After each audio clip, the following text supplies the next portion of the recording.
Good morning. Today is Sunday and I hope masaya ang inyong bagong taon and masagana for the whole year and coming another years to come. And before anything else, wait a minute. Before anything else, before a long walk, kakain muna ako. Ayan. Dito ako kakain. Oh, here na lang. Ayan. Doon ako maglalakad. Excuse me. Let's eat. Yan ako while eating. Yan.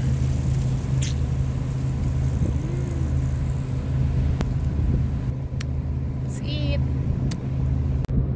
Yan ang aking lunch. Steamed chicken. Ha?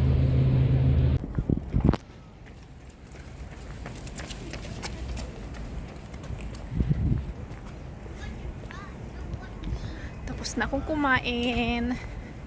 And nalakad-lakad na ako. Ayun, kung nakikita niyo yung tulay na yan, hanggang doon ang lalakarin ko. So, ay, yung mga doves. Lumilipad-lipad oh. Flying doves. Mga birds flying over there.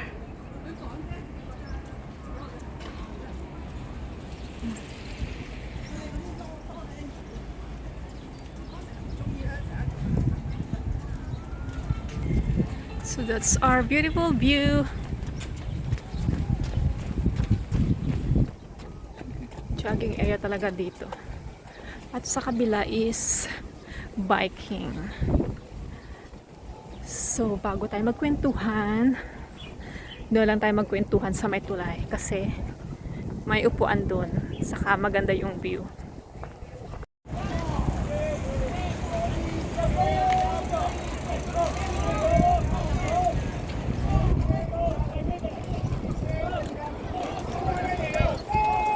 Witnessing this one.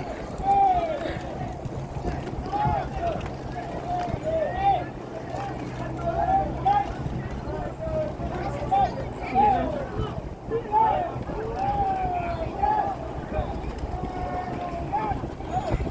Let's see kung sinong manalo sa kanila.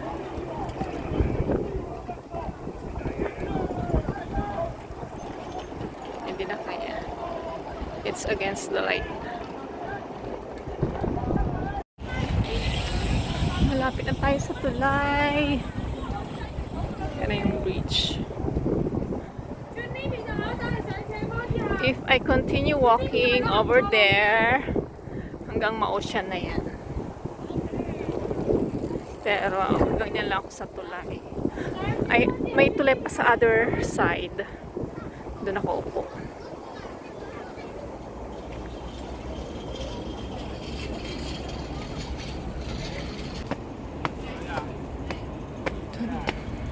We're here na sa tulay. Yan, tulay.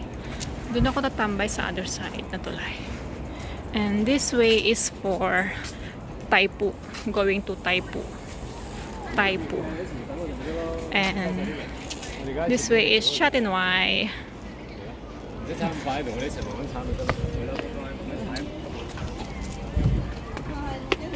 And dito ako. May mga bench dito na pwedeng upuan. So I will stay here. Siguro mga 1 hour.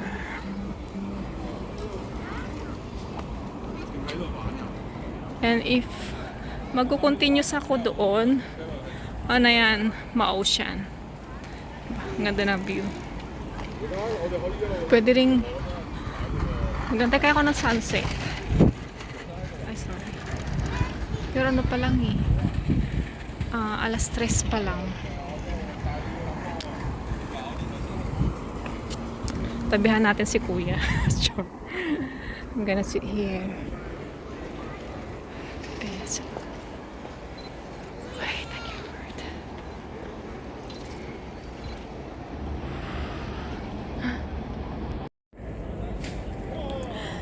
Umalis na yung lalaki. I'm just alone here now. Yeah. Kumusta ang inyong first day of the 2024? Nagsimba kayo? Ako nagsimba ako. Kasi it's holiday, kaya it's only my time to go to church. Kaya nagsimba ako. And nakita ko yung friend ko doon, my old friend sa dating tinitirhan namin sa Castelo. So, hindi ko inaasahang pagkakataon, nakita ko siya doon. Hindi ako nag-message ng mga friend kung sino makasabay kong magsimba, basta nagsimba lang ako. But before that, na-meet ko yung mga other friends ko, mga other old friends, and we eat together. Yung nasa short video ko, yun. Kumain kami to end 2023 and to welcome the 2024 with happy lang. Diba?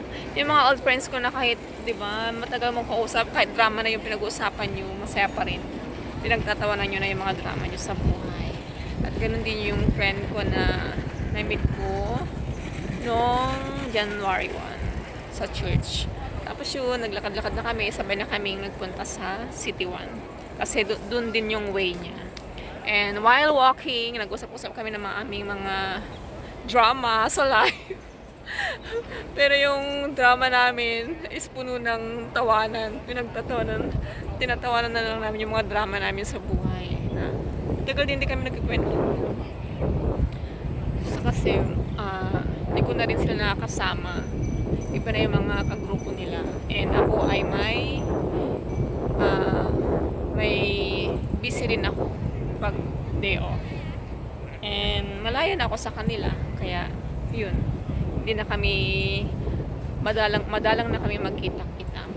Pero that day is my, alam mo yun, motivation ko for my everyday life now. So alam mo yung kahit mga yung drama na yung pinag-usapan nyo sa buhay nyo na wala lang, they will not judge you kahit drama na yung pinag-usapan nyo. Drama ng buhay nyo. Nag-share kami ng mga drama namin sa buhay na pinagtatawanan na lang namin dalawa. So yun, that's my motivation for my everyday life. Everyday life. Na may mga taong bibigay saya pa rin sa'yo. So yun ang isipin nyo. Para ma-motivate kayo na maging masaya at masigla everyday, isipin nyo yung mga nagpapasaya sa inyo. Yung mga taong they will not judge you. Kasi gano'n naman talaga ang life. May mga drama naman tayo na talagang hindi naman natin kagustuhan, di ba? Pero at least alam mo yun, yung na o-overcome natin yung drama ng life natin. So sabi nga nila, don't dwell on something that make you sad. Ganun yun.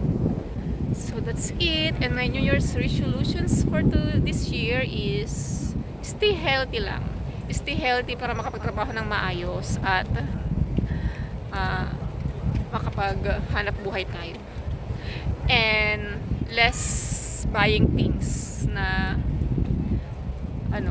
pero pag may sale pa rin, limitado pa rin yung pagbili natin. But I will buy panties and bra. yun lang ang New Year's resolution ko.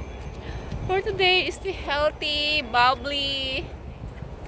Yun lang. And I wish everyone is always happy. So until my next one, live life to the fullest, square and fair. Comment down below kung ano yung mga New Year's resolution nyo din.